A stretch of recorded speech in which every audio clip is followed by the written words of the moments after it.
जय माता दी। सभी भक्तजन को अगर आपको भी नवरात्रि में ये सब संकेत मिलते हैं तो आप बहुत भाग्यशाली है। माता रानी का आशीर्वाद आप पर है। माता रानी आपसे प्रसन्न हो सकती है। तो चलिए जानते हैं माता रानी के प्रसन्न होने के संकेत। पूजा के दौरान आंसू आना या किसी की उपस्थिति महसूस होना।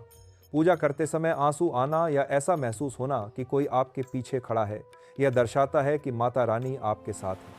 जुगनू का शरीर पर चिपकना। यदि जुगनू आपके कपड़ों या शरीर पर चिपक जाते हैं तो यह संकेत है कि माता रानी आपके साथ हैं, क्योंकि जुगनू को माता रानी की सेविका जोगिन कहा जाता है।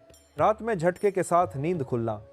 रात में अचानक झटके के साथ नींद खुलना बताता है कि माता रानी आपको जगाना चाहती हैं और कुछ संकेत देना चाहती हैं।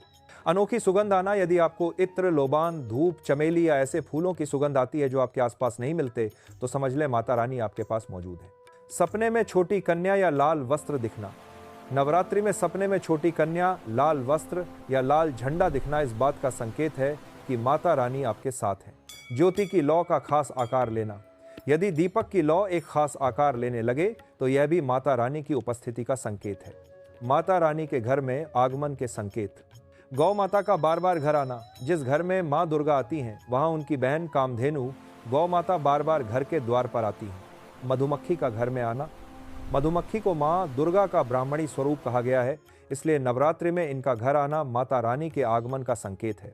ज्योति का तीव्र रूप में जलना। यदि घर में स्थापित ज्योति की लौ तीव्र गति से जल रही है तो समझ जाना चाहिए कि स्वयं माता रानी ज्योति के समक्ष खड़ी है। दीपक की बत्ती में फूल बनना। यदि दीपक की बत्ती में फूल बनने लगे तो यह माता रानी की प्रसन्नता और कृपा का महत्वपूर्ण संकेत है। काली चींटियों का समूहबद्ध निकलना। यदि घर में बार बार काली चींटियां समूहबद्ध होकर निकलती हैं और रास्ता काटती हैं तो यह माता रानी के घर में प्रवेश का संकेत है। घर में मनमोहक सुगंध आना और ठंडी हवा चलना। पूजा के समय अचानक इत्र जैसी तीव्र सुगंध आना और पूजा स्थान पर ठंडी हवा चलना माता रानी के आगमन का एहसास कराता है। याचक का फटे कपड़े पहनकर द्वार पर आना। नवरात्रि में यदि कोई याचक फटे कपड़े पहनकर आपके द्वार पर आता है तो उसे खाली हाथ न जाने दें, क्योंकि स्वयं माता रानी याचक बनकर परीक्षा लेने आती हैं। घर के मंदिर में छिपकली का दिखना। नवरात्रि में घर के मंदिर में छिपकली का दिखना माँ लक्ष्मी के आगमन और माता रानी के प्रवेश का शुभ संकेत माना जाता है। नवरात्रों में न करने योग्य कार्य। मांस मदिरा का सेवन। नवरात्रि में मांस मदिरा का सेवन करने से बचना चाहिए, अन्यथा माता रानी नाराज हो जाती हैं और ऐसे घरों में अशांति आती है। लड़ाई, झगड़ा और कलह। इन शुभ दिनों में किसी से भी लड़ाई, झगड़ा या कलह, क्लेश नहीं करना चाहिए। अपना मन शांत रखना चाहिए। महिलाओं या कन्याओं का अपमान। किसी भी महिला या कन्या का अपमान नहीं करना चाहिए, क्योंकि माता लक्ष्मी को स्त्री स्वरूप माना जाता है और ऐसा करने से उनका अपमान होता है। काले कपड़े पहनना। नवरात्रि में काले रंग के कपड़े पहनना अशुभ माना जाता है, क्योंकि यह नकारात्मक ऊर्जा का प्रतीक है। इसके बजाय हल्के और शुद्ध रंग के कपड़े पहनने चाहिए। देर तक सोना।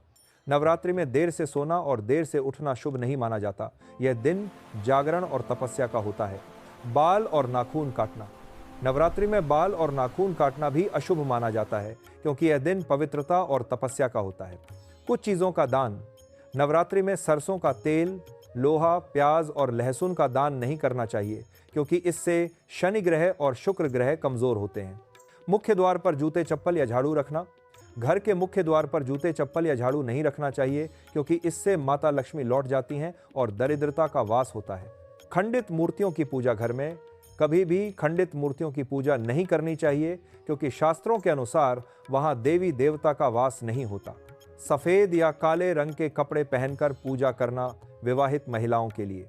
शादीशुदा महिलाओं को एकदम सफ़ेद या काले रंग के कपड़े पहनकर पूजा पाठ नहीं करना चाहिए, क्योंकि इसे शोक का प्रतीक माना गया है। माता की चौकी के नीचे कागज़ लगाना। माता की चौकी हमेशा लाल कपड़ा बिछाकर ही बनानी चाहिए, उसके नीचे कागज़ नहीं लगाना चाहिए। और 2 साल से 10 साल तक की कन्याओं का पूजन अष्टमी या नवमी को करना चाहिए और उन्हें प्रसन्न करने के लिए सुंदर उपहार देने चाहिए, जैसे चॉकलेट बॉक्स या खूबसूरत कपड़े, काले कपड़े नहीं। ये सब संकेत आपको मिलते हैं तो आप बहुत भाग्यशाली है। और अगर आपको वीडियो अच्छी लगी हो तो चैनल को सब्सक्राइब कर लो और वीडियो को लाइक और शेयर करें। जय माता दी।